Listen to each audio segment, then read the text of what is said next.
భగవత్ సంకల్పం భక్తుల యొక్క అభిష్టం మేరకు గత 10 సంవత్సరాలుగా వెల్కెట్టి గ్రామంలో పునర్నిర్మాణం, ఆంజనేయ స్వామి ఆలయ పునర్నిర్మాణం తర్వాత గ్రామస్తులకు ఒక సంకల్పం కలిగింది. భగవంతుడు భక్తాంజనేయ స్వామి వచ్చాడు, కాశీ విశ్వనాథుడు వచ్చాడు, శివ పంచాయతన సహిత ఆలయం ప్రతిష్ఠ అయింది. కాబట్టి ఇక్కడ శ్రీరామనవమి, శ్రీరాముల కళ్యాణం ఎందుకు చేసుకోవద్దు అనే సందేహం. ఈ రోజుల్లో అలాంటివి రావడం అనేది మా వెల్కెట్టే గ్రామం చేసుకున్నటువంటి పుణ్యం.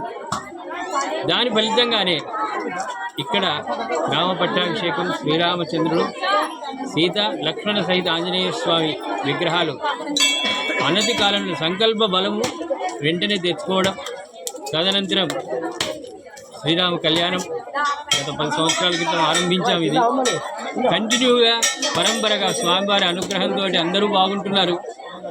భగవంతుని యొక్క అనుగ్రహం గ్రామస్తులపైన సంపూర్ణంగా ఉంది. కాబట్టి ప్రతి సంవత్సరం కూడా రెట్టింపు అయినటువంటి ఉత్సాహంతో కళ్యాణ కార్యక్రమం చేస్తుంది.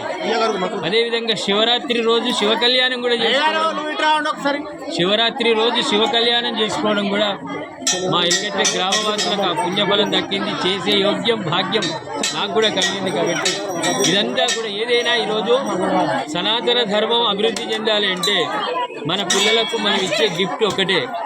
మన రామాయణ ఇతిహాసాల్లో ఉన్న గొప్పతనం మన పిల్లలకు చెప్పాలి. తల్లిదండ్రులు ఆచరించకుంటే పిల్లలకు తెలియదు, వాళ్ళు ఏం చెప్పలేరు భవిష్యత్ తరాలకు.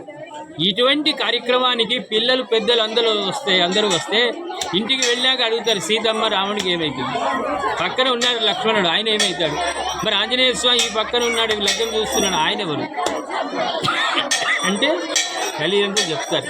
వీళ్ళు రామాయణ ఇతిహాసం. సుందరకాండలో ఆంజనేయ స్వామికి ఎంత విలువ ఉంది. ఆయన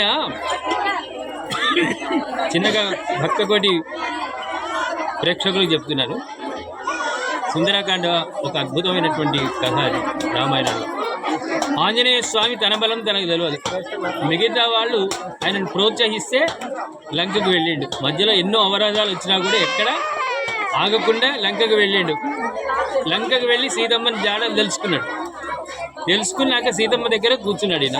అప్పుడు సీతమ్మ అన్నది, అంజన్న నువ్వు పెద్ద బలశాలివయ్యా, అక్కడి నుంచి ఇక్కడికి వచ్చినావు, నువ్వు సామాన్యుడు కావు అంటే అప్పుడు ఆయన ఉన్నాడు.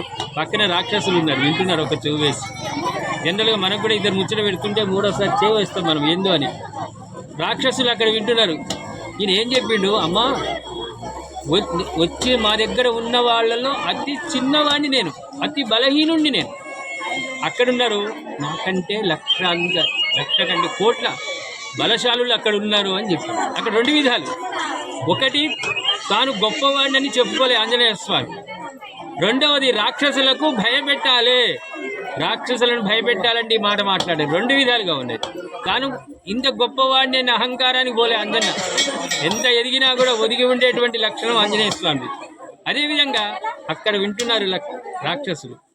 ఈ మాట విని వాళ్ళ భర్తల దగ్గరికి పోయి చెప్తున్నారు, అరే మీ పని అయిపోయిందిరా, వచ్చినోడు బలహీనుడట, అంత దూరం వచ్చి ఆగం చేసి చూచి రమ్మన కాల్చేవచ్చును ఆంజనేయ స్వామి, ఇంత చేసింది బలహీనుడట, అక్కడున్నారు నాయన, మీ పని అయిపోయింది అంటే 2 విధాలు. శత్రువును భయపెట్టడం ఒకటి, అమ్మ దగ్గర గర్వపడకుండా చెప్పి. ఇది ఆంజనేయ స్వామి నుంచి నేర్చుకోవాలి. ఇది లోకా సమస్త సుఖినో భవంతు. రామచంద్ర స్వామి సీత ఇక్కడ ఎక్కడో భద్రాద్రిలో జరిగితే ఆ లక్షలాది మందిలో మనం ఒక అణువు. ఇక్కడ మన ఊర్లో ఈ కళ్యాణం చేసుకున్నాం, ప్రత్యక్షంగా చూసుకున్నాం. ఈ భాగ్యం ఎంత గొప్పది. అందుకే వెల్కెట్టే వాసులు నాకు కల్పించిన మహద్భాగ్యంగా నేను భావిస్తూ ఉన్నాను.